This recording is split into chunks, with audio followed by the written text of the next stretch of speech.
오늘 우리가 새해를 시작하면서 새해 하나님의 복 많이 받으세요 인사했어요. 이 복이 상대에게 적합하면 그에게 올 한 해 임할 줄로 믿습니다. 그러나 여러분, 그에게 적합하지 않으면 하나님이 우리에게 다 그 복을 주실 것이니까 1월달 지나면서 새해 하나님의 복 많이 받으세요. 만나는 사람들에게마다 그렇게 인사하시기를 주의 이름으로 축원합니다. 그래서 하나님의 복을 그가 받아도 좋고 그가 받기 합당치 않으면 내게 돌아오는 것이 좋고, 아무튼 복은 많이 나누어서 전혀 여러분 해야 될 것이 없어요. 그러므로 하나님의 복이 온 교회에 임하는 이 한 해 될 수 있기를 원하는 마음으로 오늘 우리가 우리 입의 열매를 어떻게 맺어야 될 것인가 오늘 말씀 속에서 배우기 원하는데, 제가 봤던 이 기사 가운데 보니까 우리가 지금까지 사용한 모든 말이 재생 가능할 수 있다고 하는 그런 이론이 됩니다. 이 이론에는 두 가지 전제가 이제 있는 그런 가설이 되는데, 첫 번째 전제는 뭐냐면 사람의 입에서 나오는 모든 말은 영원히 사라지지 않는다고 하는 거예요. 또 하나는 지상의 그 누구도 똑같은 주파수의 목소리를 가진 사람은 없다고 하는 그런 전제 하에서 세워지는 이론입니다. 이 이론에 의하니까 사람들이 하는 말은 공중 어딘가에 전자 형태로 남아 있다고 하는 것입니다. 그래서 라디오 주파수를 맞추면 공중에 수없이 많은 전파가 떠다니는데 거기에 맞는 그런 라디오를 청취해 들을 수 있는 것처럼, 각기 다른 사람들의 목소리 주파수에 맞는 그런 수신기를 개발하기만 하면은 공중에 남아있던 모든 말들을 재생해 들을 수 있다, 이런 이론이에요. 이게 과학적으로 가능하다고 하는 그런 기사를 보았습니다. 여러분, 제가 이 이론을 접하면서 든 생각이 있었어요. 여러분들은 과연 어떻습니까? 그 이론처럼 우리가 주님 앞에 서게 됐을 때 우리가 일생 동안 쏟아내온 그 말을 다시 한번 다 들을 수 있다고 하면 우리 주님 앞에서 우리가 당당하고 그야말로 떳떳할 수 있을까? 우리가 한 그 말이 과연 하나님 앞에 칭찬 들을 수 있는 그런 말이 되었는가? 우리가 여러분 하는 말에 대해서 다시 한번 더 생각하고 신중하게 행해야지 되겠다는 그와 같은 생각을 하면서 기사를 읽어봤습니다. 오늘 보면 잠언서 13장 2절 말씀 보세요. 여기 보면 이와 관련해서 이제 잠언 기자가 주는 교훈입니다. 같이 합독합니다. 사람은 입의 열매로 인하여 복록을 누리거니와 마음이 괴사한 자는 강포를 당하느니라. 여러분, 이 잠언서 기자의 말을 잘 마음에 새깁시다. 잠언 기자가 말하는 입의 열매는 그건 말을 의미하고 그 말로 인한 결과를 말씀하고 있는 거죠. 즉 사람은 그 자신이 하는 말로 인하여 복을 누리기도 하고 과를 당하기도 한다. 이제 2020년 이 새해를 시작하면서 우리가 주님 앞에서 결심하면서 우리가 가장 그야말로 많은 물질들이지도 않고요, 또 육신적으로 힘들이지도 않고 마음으로 작정하고 성령의 역사 속에서 우리가 의지적으로 나가기만 하면 받을 수 있는 이 복이란 말이에요. 말로 인하여서 우리 자신이 복을 누리기도 하고 그 말 때문에 화를 당할 수도 있다고 하는 잠언 기자의 말씀을 새기면서 올 한 해 우리가 살아나는 모든 과정 속에서 하나님의 특별한 은총 안에서 말로 복을 누리시는 하나님의 사람들 되시기를 주의 이름으로 축원합니다. 이와 관련해서 예수님이 이방 지역인 두로 시돈 지역에 갔을 때 있었던 일입니다. 한 여인이 자기 딸이 귀신 들렸다고 하는 거예요. 그래서 예수님께 나와서 내 딸이 귀신 들렸사오니 이제 이 귀신을 몰아내 달라고 간청을 했던 것입니다. 그때 예수님께서 여인을 시험하는 이야기를 하시죠. 자식에게 주려고 준비한 떡을 개에게 던지는 것이 마땅치 아니하다, 이렇게 시험을 한단 말이에요. 그런데 그 수모를 당하면서도 이 여인이 예수님께 다시 하는 말이 마태복음 15장 27절에 이렇게 기록이 됩니다. 한번 이 여인의 심정을 가지고 이 말로 복을 받았으니 우리도 이 말에 담긴 의미를 새기면서 한번 같이 읽습니다. 시작. 주여, 올소이다마는 개들도 제 주인의 상에서 떨어지는 부스러기를 먹나이다. 여러분, 이 한마디로 인하여서 이 여인은 엄청난 복을 받게 되는 것이에요. 예수님은 즉시 그 여인에게 네 믿음이 크도다 했어요. 여인이 이렇게 말하는데 이 말을 예수님은 그 여인의 믿음으로 해석을 했습니다. 내 믿음이 심히 크도다. 내 소원대로 될지어다 하시면서 귀신을 물리쳐 주셔서 그 딸이 그 즉시로 치유되었다고 하는 것입니다. 여인의 말 한마디, 우리말 속담에 말 한마디로 천냥빚을 갚는다고 하는 말이 있는데, 이 여인은 말 한마디로 말미암아서 천냥빚보다 더 큰 하나님의 은혜를 누린 줄로 믿습니다.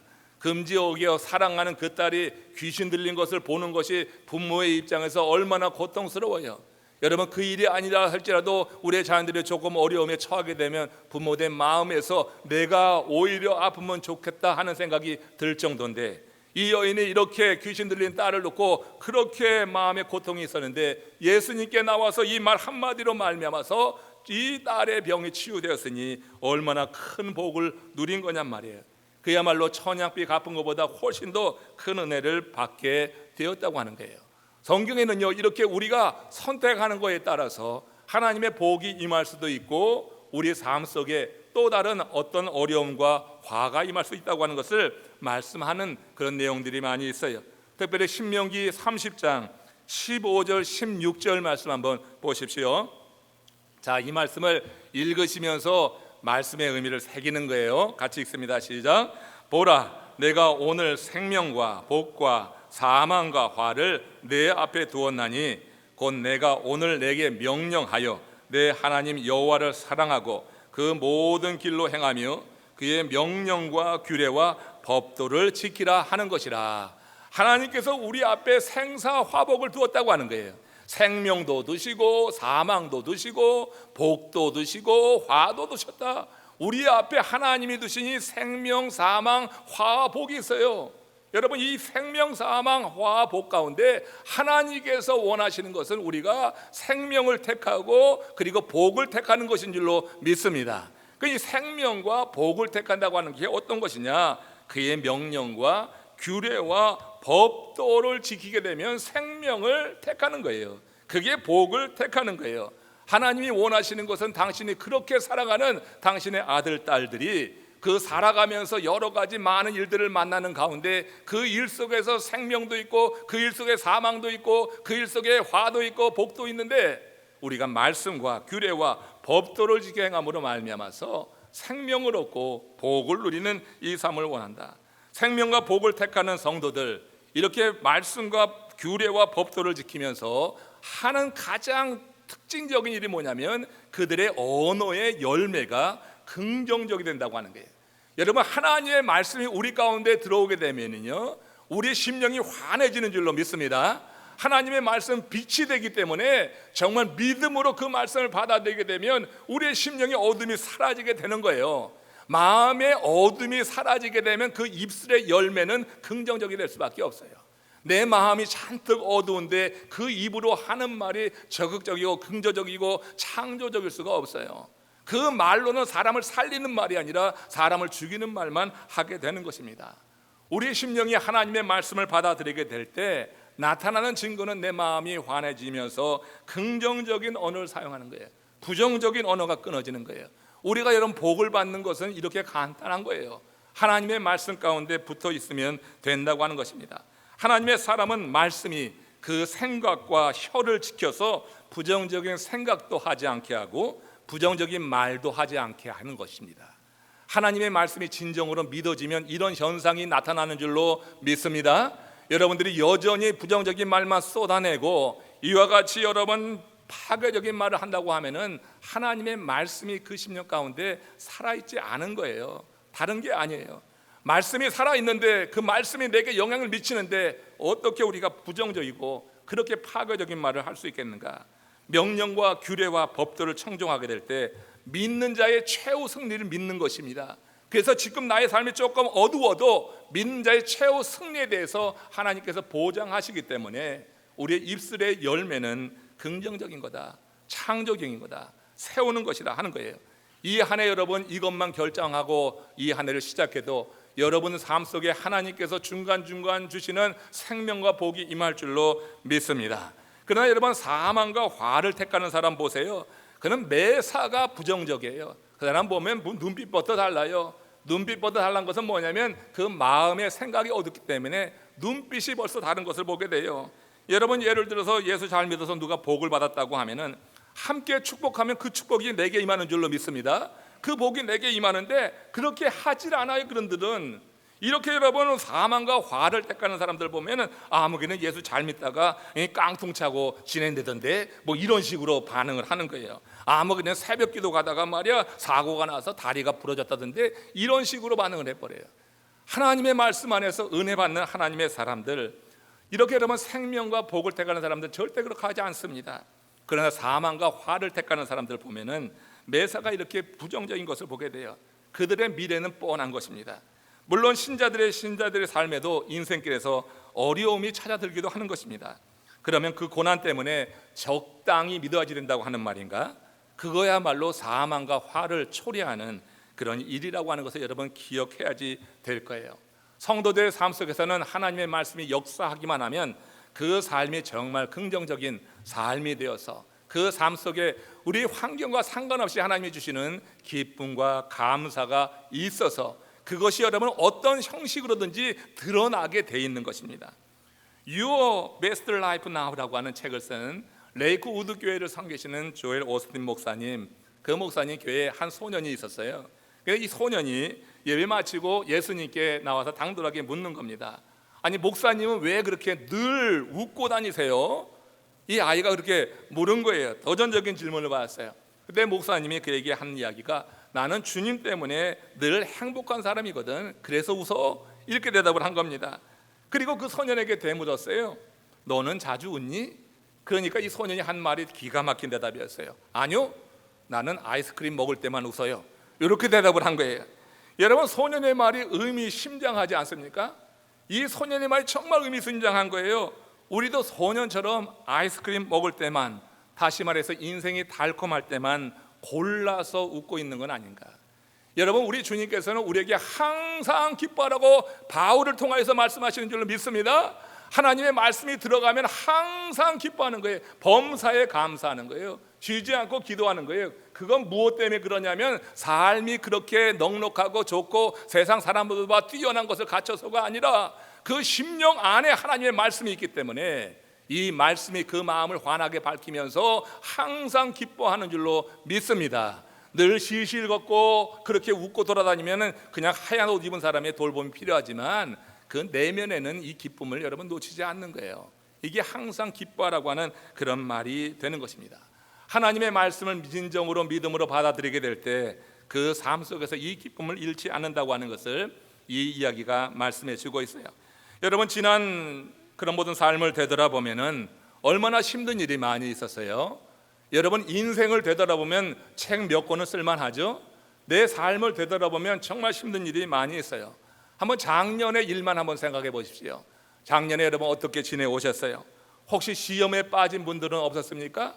오늘 이 자리에도 분명히 어떤 시험 중에 정말 마음이 원치 않는데 억지로 와서 앉아있는 분도 혹 계실 수 있습니다. 여러분들이 인생의 여러 문제로 인하여서 상처를 받고 인생이 풀리지 않아서 답답한 마음으로 지내오지는 않았는가? 그러나 여러분 이전까지 어떻게 사셨든지 간에 이제는 하나님이 새롭게 허락하신 이 새해, 새 인생이 여러분들에게 열려졌으니 새로운 피조물로서 여러분들의 입의 열매는 아주 아름다운 긍정적인 열매가 맺어지기를 주의 이름으로 축원합니다. 정말 복받길 원하는 마음이 있잖아요. 이 한 해를 시작하면서 새해 첫 주 예배 속에서 우리가 행할 수 있는 것, 실천할 수 있는 것 가운데 하나, 정말 예수로 말미암아서 구원에 이르렀다고 하면 그 입술의 열매가 달라져야지 될 거예요. 입술의 열매 하나 달라져도 삶의 질이 완전히 변하게 된다고 하는 것을 우리는 여러분 알아야지 되는 거예요.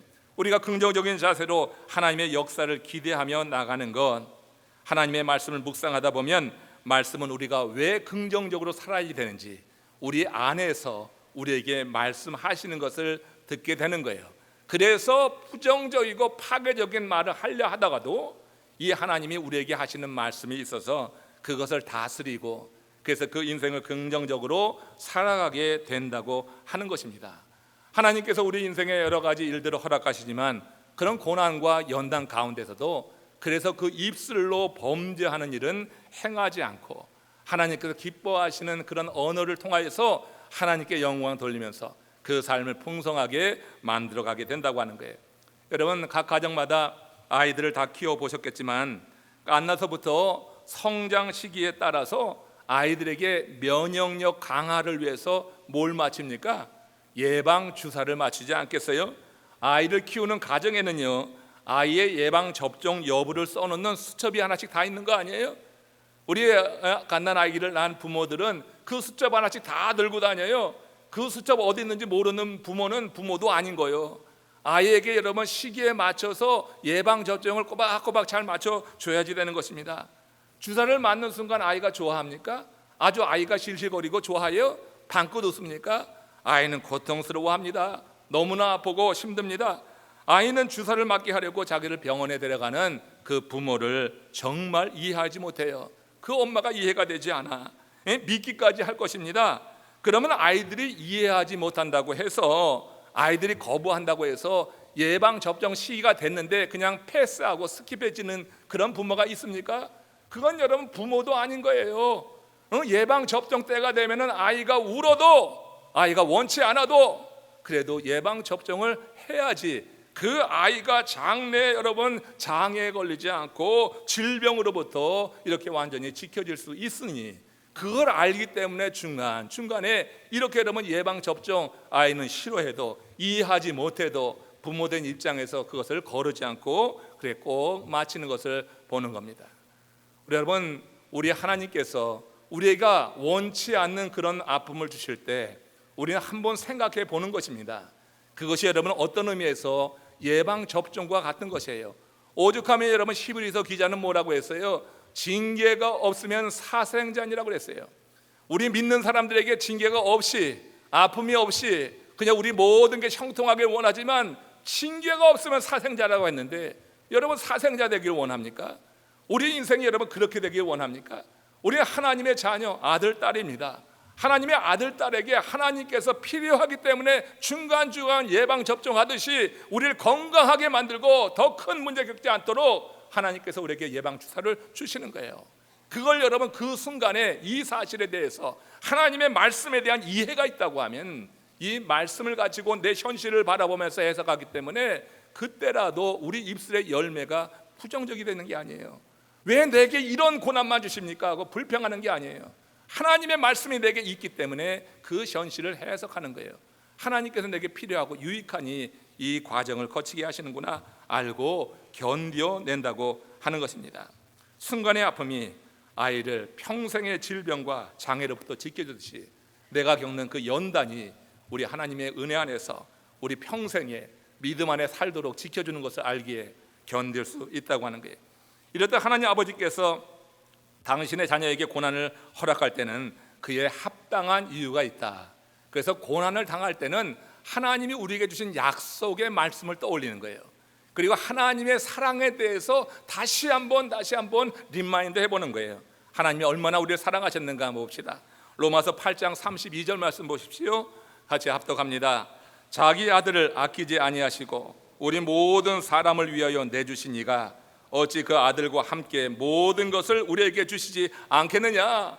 독생자를 주셨다고 하는 표현은 여러분 하나님이 뭐 독생자가 따로 있고 뭐 이것이라기보다 가장 큰 사랑을 베푸셨다고 하는 것으로 받을 수 있잖아요. 그러니까 여러분 아들을 주셨다고 하는 것은 하나님 입장에서는 모든 것을 주셨다고 하는 거예요. 그러니까 모든 것을 주신 그 하나님께서 우리에게 고난을 허락하실 때는 거기에 합당한 이유가 있지 않겠느냐.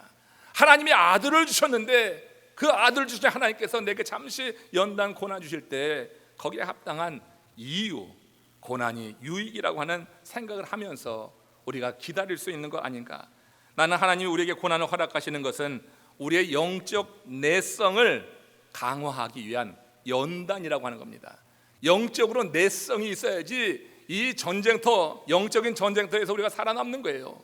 이 영적인 내성이 없이는 악한 사단마귀가 얼마나 강력하고 얼마나 집요하고 얼마나 간악한지 우리가 여러분 거기에 다 나가 자빠지는 거예요. 영적인 내성이 있지 않고서는 이 세상에서 우리가 승리하기가 어려워요. 세상은 공중권세 잡은 사단마귀의 세계입니다. 이 세계에서 우리가 믿음 안에 승리한다고 하는 것이 우리의 힘만 갖고 되지 않아서 연단을 통하여서 우리가 하나님을 더욱더 의지하게 하고 그리고 영적으로 내성을 갖게 함으로 인해서 영적인 전쟁에서 승리하게 하려고 하는 하나님의 뜻이 있는 것을 여러분 올 한 해를 시작하면서 먼저 이 사실이 온전히 믿어지는 은혜가 임하시기를 주의 이름으로 축원합니다. 그것이 믿어지면 돼요. 하나님께서 내게 유익하기에 연단 주신다고 하는 이 사실 하나만 믿어도 여러분들이 세상 사는 것이 훨씬 수월하고 정말 어떤 일을 만나든지 그 가운데 믿음을 지켜낼 수가 있을 거예요. 에베소서 6장 12절 말씀 보십시오. 우리가 싸워야 될 대상에 대해서 이렇게 바울이 말씀합니다. 같이 읽습니다. 우리의 씨름은 혈과 육을 상대하는 것이 아니요 통치자들과 권세들과 이 어둠의 세상 주관자들과 하늘에 있는 악의 영들을 상대함이라. 우리의 씨름이라고 하는 거, 우리가 살아가는 삶 자체가 씨름이에요. 영적인 전투라고 하는 거예요. 여러분, 혈과 육을 상대하는 게 아니에요. 혈과 육, 사람을 상대로 해서 괜히 열받을 필요가 없는 겁니다. 사람 배후에서 역사하는 이런 어둠의 주관자들과 하늘에 있는 악한 영들, 이런 것들이요 세상 권력 잡은 자들 배후에서 역사한다고 하는 거예요. 세상 권력자들의 배후에는 이 악한 영도 함께 일하는 것입니다. 그들이 여러분 신실한 삶을 살아서도 그 권력의 자리에 올라가게 되면요 여러 사람들의 의견을 다 이렇게 종합하고 또 그들을 배려하다 보면은 하나님의 뜻과 어긋날 때가 있어요. 여러분 굉장히 중요한 거예요. 그래서 우리가 통치자들, 이렇게 권력자들, 세상 권세자들을 위해서 기도하는 것이 대단히 중요하다고 하는 것입니다. 세상 권력자들의 배후에서 역사하는 그런 악한 영이 있어요. 우리의 싸움은 이들을 상대로 하는 것이어서 우리의 힘만으로는 도저히 감당하지 못하는 거예요. 그래서 이 고린도후서 10장 3절에서 5절 사이에 보면은 사단의 역사에 대해서 이렇게 경계시킨 바울이 이제 이 악한 영을 상대로 이기는 방법을 제시합니다. 그 이기는 방법 가운데서 우리가 성령의 역사 속에서 입의 열매와 관계되는 그런 교훈이 담겨 있어요. 한번 같이 읽습니다. 시작. 우리가 육신으로 행하나 육신에 따라 싸우지 아니하노니 우리의 싸우는 무기는 육신에 속한 것이 아니요 오직 어떤 견고한 진도 무너뜨리는 하나님의 능력이라. 모든 이론을 무너뜨리며 하나님 아는 것을 대적하여 높아진 것을 다 무너뜨리고 모든 생각을 사로잡아 그리스도에게 복종하게 한다. 모든 생각을 사로잡아 그리스도에게 복종하게 하는 거예요. 자, 모든 생각을 사로잡아 그리스도에게 복종하게 한다고 하는 뜻이 뭔가? 바울은요 사단이 어떻게 사람의 마음을 사로잡아서 그들을 노예처럼 부리는지 잘 알고 있어요. 여러분, 사단에게 사로잡힌 자는 사단의 노예가 되는 거예요.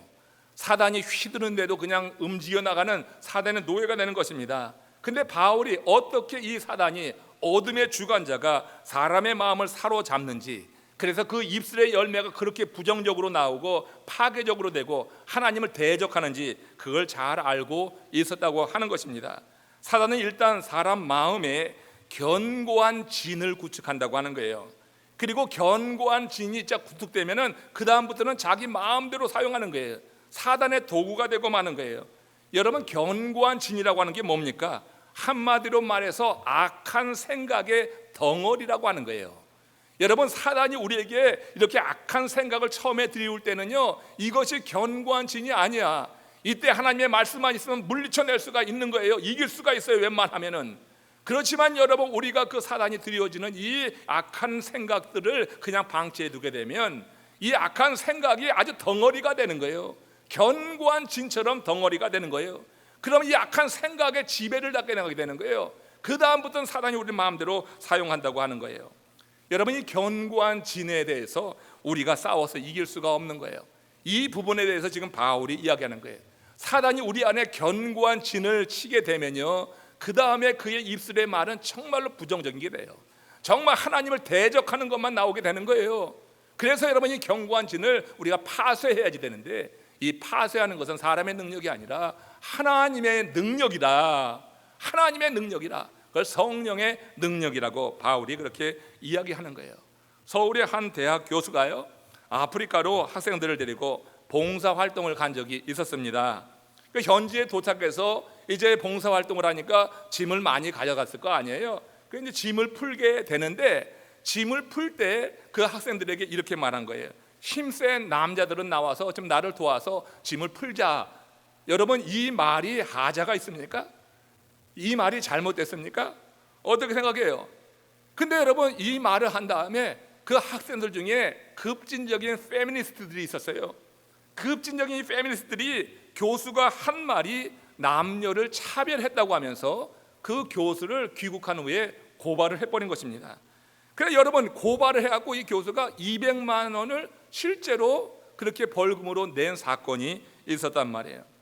그 페미니스트 이 여자들의 주장이 뭐냐면, 힘센 사람 나오라고 해야지 힘센 남자 나오라고 했다고 하는 거예요. 힘센 남자 나오라고 했다고. 그러니까 여러분, 어디 수련회 가든지 뭐 선교를 가서 짐을 나를 때 이제 힘센 남자 나오라고 하면은 큰일 나겠어. 힘센 사람 나오라고, 알아서 힘센 사람 나오라고 해야 될 것 같아요.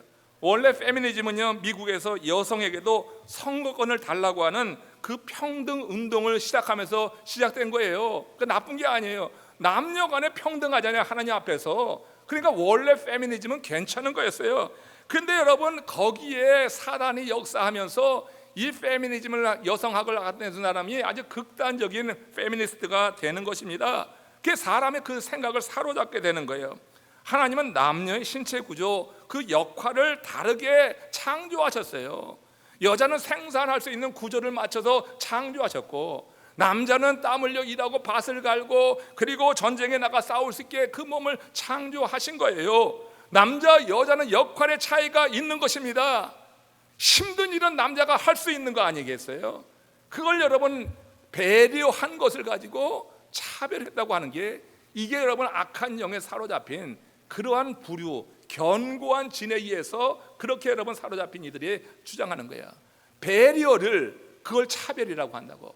꼬이게 되면은, 뭔가 악한 생각을 갖고 있으면 하나님의 창조의 질서에 대해서 대적하고 하나님의 말씀에 대해서 대적하고, 그렇게 하면서 인본주의를 심어놓고 사람의 생각을 주장하면서 그 공동체를 파괴하는 일을 행하고 하는 것이, 이것이 여러분 악한 공중 권세 잡은 자들의 역사라고 하는 것입니다. 또 하나는 여러분 막시즘 같은 것입니다. 이 막시즘 같은 사상이 사람의 마음에 들어가 보세요. 이게 여러분 무신론적인 사상 아니겠어요? 이게 여러분 처음에 잘 대처하지 않으면은 막시즘이라고 하는 것이 얼마나 여러분 듣기에 좋은 건지 몰라요. 인간 평등을 이야기하는 것 같고 계급의 차별도 없고 참 좋은 것 같아요. 근데 여러분, 이거 그냥 방치해 두게 되면은 결국 그게 뭐냐면은 무신론적인 사상으로 더 확대되는 거예요. 막시즘이 들어와서 우리 안에 이렇게 견고한 진, 이 무신론적인 사상으로 잡히게 되면은 그 안에서 우리는 꼼짝달싹 못하게 되는 거예요. 스스로 나오지는 못하는 그런 상황에 놓이게 된다고 하는 것입니다. 바울은 우리의 싸움은 이렇게 사람의 심령에 구축된 이 견고한 진을 무너뜨리는 것이 되어야 된다. 그는 사람의 자기 생각으로 이 견고한 진에 갇힌 자들을 설득하거나 파쇄할 수 없다고 그렇게 말을 하는 거예요. 바울은 이 견고한 진은 하나님의 능력으로만 파쇄할 수 있다. 그 하나님의 능력은 성령의 능력이라, 이렇게 강조하는 거예요.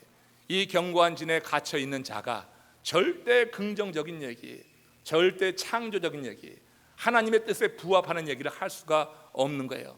이 악한 생각이 우리의 삶을 다스리지 아니하도록 여러분 깨어있는 이 한 해 되시기를 주의 이름으로 축원합니다. 어느 때는 사단이 주는 이야기가 굉장히 달콤해요. 인간적으로 합리적이고, 그리고 여러분 정말로 좋은, 모두가 잘 살자고 하는 것 같아. 그러나 실제적으로 그것이 잘못 여러분 확대되어지고 사단의 역사 속에서 견고한 진이 되어버리면 하나님은 없는 거예요. 거기에 하나님을 찾을 수가 없습니다. 하나님 믿는 사람들은 모두가 다 배척의 대상이 되고 마는 그런 상태로 놓이게 되는 거예요. 최근 김문수 전 경기지사의 행보를 보면은 이 성령의 역사라고 하는 것이 얼마나 위대한지 저는 그걸 보고 하나님께 감사를 드립니다. 그는 막시즘 사상에 사로잡혀 있던 사람이에요.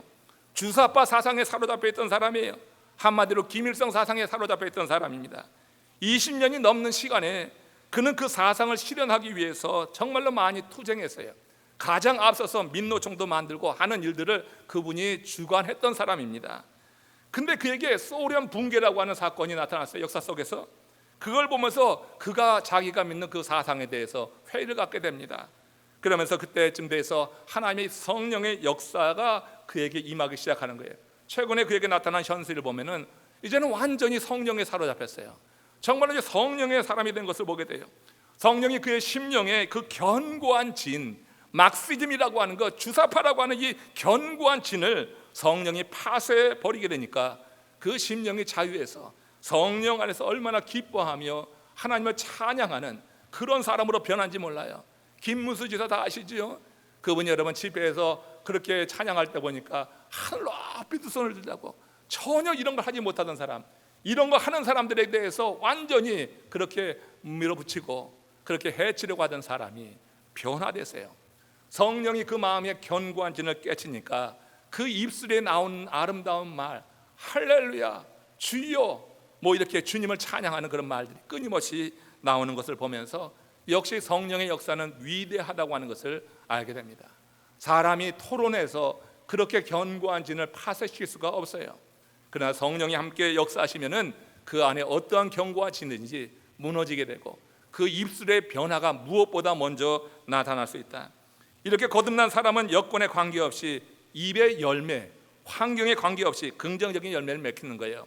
일이 생기면 기회가 주어졌다고 좋아합니다. 고독하면은 자유를 누리게 되었다고 또 좋아하고, 건강하면 일할 수 있어서 좋아하다고, 또 병들면 조용히 기도할 수 있으니 또 감사하고, 하는 일 순탄하면은 만사를 형통케 해주심에 대해서 또 감사하며 좋아하고, 역경에 처하면은 자신을 단련시켜 주시고 정화시켜 주시는 하나님께 감사하는 것, 그게 입술의 열매로 나타나게 된다고 하는 거예요. 거듭난 하나님의 사람들, 입술의 열매가 이렇게 풍성하게 맺혀지는 그런 삶을 우리가 동경하시면서 이 안에 저와 여러분들이 내맺는 그런 모든 말이 결국은 우리 주님 앞에 설 때는 다 재생이 됩니다. 이 세상에 주사파만 그 주파수 맞는 기가 개발되지 않아도 우리의 행위는 하나님 앞에 있는 행위의 책에 다 기록이 되어 있어요. 모든 것이 그렇게 단낱이 드러날 때가 있다 하는 것을 우리 생각하면서 하나님께서 주신 은혜 안에서 우리의 마음을 다스리고 말씀이 나를 지배함으로 우리의 생각이 긍정적으로 나오고 행동이 보다 적극적인 가운데 열정 있는 삶을 통해서 하나님의 일을 이루어내야지 되겠다 하는 것입니다. 전 세계 소년이 애독하는 마크 트웨인의 작품 가운데 톰 소의 몸이라고 하는 책을 여러분 잘 아시죠? 여기 보면은 톰에게 하루는 울타리 페인트잡 과제가 주어진 것입니다. 톰은 친구들과 놀고 싶었어요. 그런 마음이 컸어요. 그러나 일이 주어졌으니 일단 마음을 접고 열심히 칠을 합니다. 이왕할 거 즐겁게 하자고 하면서 놀이하듯이 아주 신나게 그 페인트잡을 하고 있었어요. 그때 이 톰의 친구들이 몰려온 거예요. 톰이 울타리 칠을 하는데 이게 노는 것 같아. 너무나 재밌게 칠을 하는 거예요. 그러니까 친구들의 마음에 이런 생각이 들었어요. 우리도 좀 하고 싶은데, 한번 놀고 싶은데. 그래서 톰에게 부탁을 했습니다. 톰, 우리도 좀 칠해보면 안 될까? 이래서 톰은요, 그 친구들을 다 그 페인트잡에 다 동원해가지고 자기는 힘도 들이지 않고 부모가 맡긴 그 페인트잡을 다 맞췄다고 하는 거죠. 만약 여러분 그 톰이 그 페인트잡 하는데 죽지 못해서 하는 자세로 그 일을 하고 있다고 하면 그 친구들이 와서 보고 톰, 우리도 좀 칠하면 안 될까? 이런 말을 하겠어요? 아니, 이 페인트잡 칠을 하는데 너무너무 기쁘고 즐겁게 하니까 친구들이 와서 이거 재밌어 보이니까 우리도 좀 하면 안 될까? 해서 그 일을 수월하게 마친 거예요. 올 한 해 여러분 시작하면서 여러분들이 하는 그 사역이 정말 즐거움으로 감당하는 사역 되기를 주의 이름으로 축원합니다. 우리 하나님 맡기신 사역을 이제 항해하면서 하나님이 우리에게 보여주신 큰 비전도 있어서 지역을 품고 열방을 향하여서 이제 주의 복음을 전하는 교회 되어야지 되겠는데, 정말로 엄청난 일이에요. 주의 복음 이 전하기 이전에 행하는 구제하는 일, 오병이어 사역 대단히 큰 일입니다. 여러분, 많은 손길이 필요한 일이에요. 이런 일을 할 때 앞선 분들 정말로 기쁨으로 감당하시기를 다시 한번 주의 이름으로 권면합니다.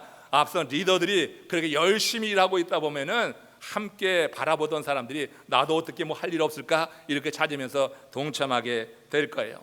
우리가 그렇게 하나님이 주시는 말씀으로 내 마음을 먼저 어둠을 다 물리치게 될 때 이렇게 생각이 긍정적이고, 생각이 그렇게 긍정적이고 적극적으로 변해가면서 행동이 그렇게 나타나게 될 때 많은 도움의 손길을 얻으면서 하나님의 일을 그렇게 우리가 능력있게 감당하게 된다고 하는 것을 여러분 알아야 돼요. 빌립보서 4장 11절 12절에서 바울이 이렇게 말합니다. 내가 어떠한 형편에든지 나는 자족하기를 배웠느니 나는 비천에 처할 줄도 알고 풍부에 처할 줄도 알아. 모든 일 곧 배부름과 배고픔과 풍부와 궁핍에도 처할 줄 아는 일체의 비결을 배웠노라. 바울은 이와 함께 뭐라고 말하냐면, 이어서 내게 능력 주시는 자 안에서 내가 모든 것을 행할 수 있느니라, 이 말씀했어요. 얼마나 적극적인 말이에요. 내가 할 수 있다고 말하지 않았어요. 내게 능력 주시는 자 안에서 내가 모든 것을 할 수 있다. 나는 풍부에 처할 줄도 알고 비천에 처할 줄도 안단 말이에요. 하나님의 말씀이 그를 사로잡으니까 어떤 환경에서도 불평하는 것이 아니라 모든 환경을 받아들일 수 있는 그런 사람이다. 그러나 내가 뭔가 할 수 있다고 하면은 내게 능력 주시는 자 안에서 내가 모든 것을 할 수 있어, 이렇게 선포한단 말이에요. 이것이 하나님이 우리 인생 앞에 놓으신 생명과 사망과 화와 복 중에서 생명과 복을 택하는 그런 삶인 줄로 믿습니다. 여러분, 이 삶을 여러분들이 이 한 해 누립시다. 입술의 열매예요. 내가 입술로 어떻게 말하느냐, 여기에 따라서 내게 생명이 주어지고 복이 주어지는 거다. 말의 위력이 이같이 대단하기 때문에 자기의 입을 잘 지켜야지 된다고 하는 것입니다. 이제 여러분, 경자년 새해가 시작되는데 여러분의 미래가 어떨지 궁금하죠? 그래서 저 서울에, 이 지역은 아니고 저 서울 강남구 정말 많이 배우고 부자라고 하는 그 지역에 사는 사람들 가운데요, 들은 얘기예요. 새해가 되면은 권사님인데 점 보러 간대.